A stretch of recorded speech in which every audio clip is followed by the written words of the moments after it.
Quiero hablar con Itzel Soto, que es analista de Data Cívica, una organización que estudia la violencia en México. Ella coordina Voces entre Balas, que es la gran idea de que la campaña electoral pues se pueda adelantar en paz en México. El domingo son las elecciones y mientras que registrábamos la despedida de las dos mujeres, México tiene ese privilegio. 2 mujeres se van a pelear los votos de más de 90 millones de mexicanos. Hay otra parte de la elección de la que no hablamos, la de la violencia. Es una campaña salpicada por las balas. Doña Itzel Soto, gracias por atendernos. Buenos días. ¿Qué tal? Buenos días. Oficialmente y extraoficialmente, a la fecha, ¿cuántos candidatos han sido asesinados en México? Bueno, desde el 7 de septiembre de 2023, que es cuando empezaron el periodo electoral a nivel federal, porque en cada entidad y municipio empiezan en diferentes momentos, pero si tomamos ese punto de partida, hasta ayer que cerraron, fue el último día de campañas electorales, hemos contabilizado lamentablemente 32 candidatos y candidatas asesinadas. Sí, me parece que el gobierno de México tiene un conteo menor de 22 candidatos y candidatas. No ha sacado pues la lista de candidatos y candidatas que asesinados según su conteo, porque bueno, hay algunas diferencias también dependiendo de desde cuándo empieces a contar, y también porque algunos y algunas aspirantes no eran todavía formalmente precandidatas y precandidatos cuando fueron atacados. Entonces, bueno, tampoco algunas personas no los contabilizan, ¿no? Pero siempre decimos que 22 o 32, bueno, no es menos grave 22 que 32. Sí, Itzel, desde la iniciativa de ustedes, ¿dónde han podido ver que radica el problema de la violencia electoral en medio de esta campaña? Sí, bueno, lo que hemos visto con este estudio, que esta es una base de datos que hacemos a partir de noticias y la tenemos de la base de datos desde 2018, la actualizamos diariamente. Lo que vemos es que en 2018 que hubo también elecciones a nivel local, le llamamos en México elecciones concurrentes porque son a nivel entidad federativa, pero también local, a nivel municipal, y en 2021 también tuvimos ese tipo de elecciones y ahora en 2024 son cada 3 años. Entonces, lo que vimos 2018 y 2021 es que justo un mes antes de las elecciones hay un pico de violencia en personas del ámbito de la política que son atacadas presuntamente por grupos de la delincuencia organizada. Nosotras vemos que esto tiene que ver porque con las elecciones locales, justamente porque lo que registramos en la base de datos es que 8 de cada 10 víctimas ocupaban un puesto a nivel municipal o estaban contendiendo por un puesto a nivel municipal. Entonces, cuando pues hay una reconfiguración o una posible reconfiguración de autoridades a nivel municipal, es cuando aumenta la violencia, porque pues nosotras, y también de acuerdo a varios estudios, hemos visto que pues el crimen organizado entra precisamente a incidir en la política a través de puestos que son clave a nivel municipal, como las alcaldías y los regidores, ¿no? Esos digamos que son puestos claves para el crimen organizado de cooptar para obtener protección informal de parte de las autoridades. Esa es nuestra interpretación y lo vemos con los datos. Es sobre todo un fenómeno a nivel local, municipal. Y sí.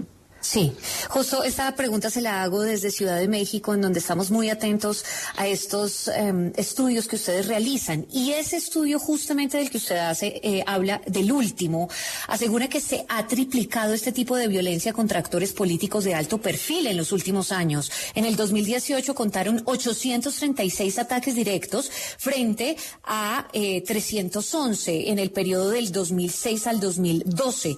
¿Por qué se ha incrementado este tipo de violencia contra actores políticos?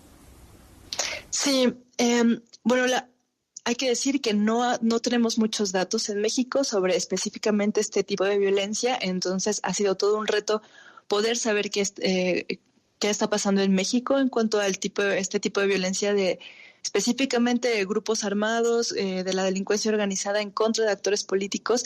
Lo que tenemos es una aproximación también de 2006 a 2012, que es ese dato de 800 ataques que también se hizo con una base de datos que tomó como fuente principal de información notas periodísticas. Lo que también sabemos es que empezó a aumentar la violencia en México y está bastante documentado a partir de justo en ese sexenio 2006-2012, por ahí de 2010, hubo un aumento drástico de la violencia medida en homicidios en México. Y también es en ese año en que empieza a aumentar la violencia política, digamos, también por parte de grupos de la delincuencia organizada. Nosotras lo relacionamos con las políticas de militarización en el país y vemos que a partir de ahí ha seguido una tendencia a la alza.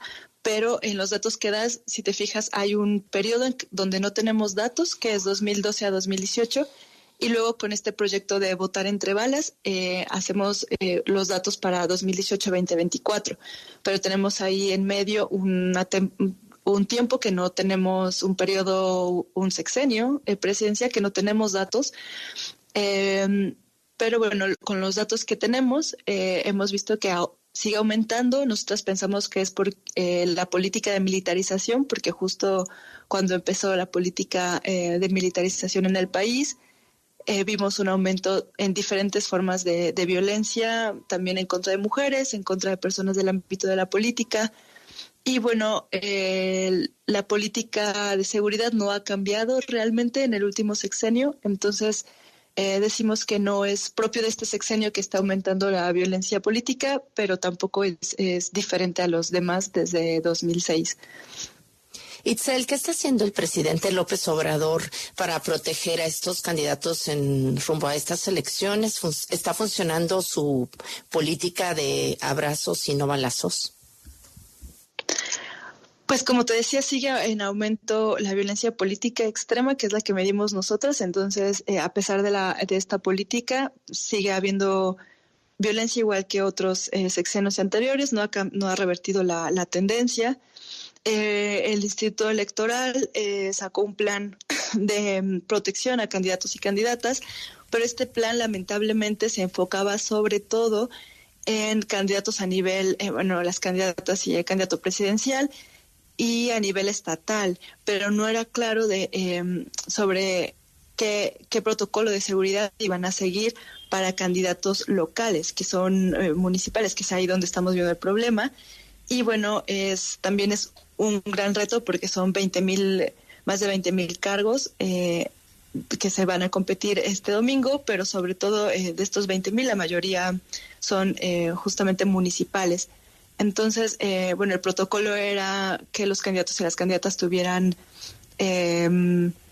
camionetas de la Guardia Nacional que los protegieran, pero también algo que hemos escuchado mucho y nos han dicho es que muchos candidatos, sobre todo a nivel local, no quieren pedir esta protección porque eso los pone más en la mira de los grupos de la delincuencia organizada. Entonces, muchos no piden ayuda ni protección porque eso implica ponerlos aún más en riesgo, ¿no? Entonces, sabemos que muchos no han solicitado la protección por esto. Y bueno, desgraciadamente también hay algunos candidatos que tenían la protección, como el último asesinato en Coyuca de Benítez, el día de ayer, justamente en el cierre de campaña, tenía protección el candidato y bueno, fue asesinado, ¿no? Tenía protección de la Guardia Nacional y lamentablemente fue asesinado. Entonces, bueno, hay un protocolo, no es suficiente, ¿no? El problema es muy profundo porque pues implica desmantelar estas redes de protección y bueno, no vemos que vaya a ocurrir eso pronto. Uh-huh. ¿Y qué opinión le merece, por ejemplo, que ante este escenario el propio Instituto Nacional Electoral decidió cerrar 96 casillas, no instalar, mejor dicho, 96 casillas en 6 estados, como por ejemplo Michoacán, Nayarit, Nuevo León, Oaxaca, Sinaloa e incluso la propia Ciudad de México? Pues es lamentable. Algo que hemos visto es que este tipo de violencia sí afecta la participación ciudadana el día de las elecciones. La gente que va a votar disminuye conforme aumentan en los lugares donde hay muchos de estos ataques. Eso se ha comprobado con estudios. Pero bueno, es realmente todo un reto para el INE poder poner las casillas. Tiene varios protocolos, ¿no? También de seguridad de los ciudadanos y ciudadanas, que son los que al final son funcionarios de casilla y hacen posible que se instale la casilla.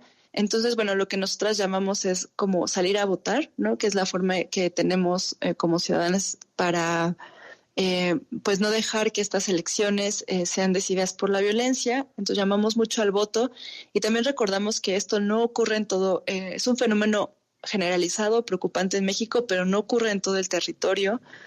Si bien hemos contabilizado que más o menos el 60% de la población vive en algún municipio donde ha ocurrido un ataque de violencia extrema, ¿no? Por parte de grupos de la delincuencia organizada en contra de personas del ámbito de la política. Entonces, bueno, es un problema grave en México, pero no ocurre en todos los territorios.